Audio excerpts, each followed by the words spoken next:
The Indiana Department of Corrections has turned to our canine companions to deal with a high-tech problem behind bars. The problem is the possession and use of cell phones by inmates. RTV6 reporter Jack Reinhardt tells us the DOC now uses dogs to track down those phones once they get behind prison walls.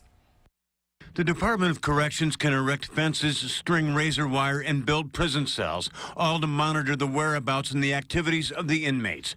But one prisoner with a cell phone can unravel the entire plan. Unfortunately, we've had narcotics trafficking organizations run through some of our prisons.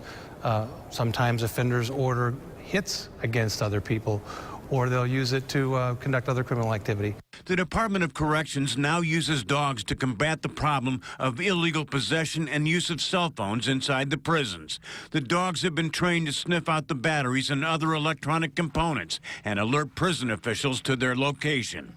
Oftentimes the SIM card, the phone, and the battery aren't kept in the same place. So if you find a battery, you know you've got a cell phone, but you may not find the cell phone. But the dogs detect all of that. The Department of Corrections runs 20 adult prisons statewide, and despite searches of visitors and employees alike, prison officials have confiscated more than 2,500 cell phones this year alone. Trafficking with an inmate, even a cell phone, is a serious crime, punishable by up to 8 years in prison. It's a crime the DOC will always prosecute.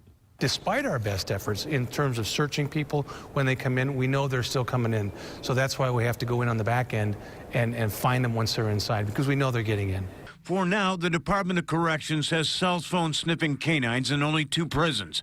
But officials say their success in sniffing out contraband has made it apparent that the program is worth expanding to all DOC facilities.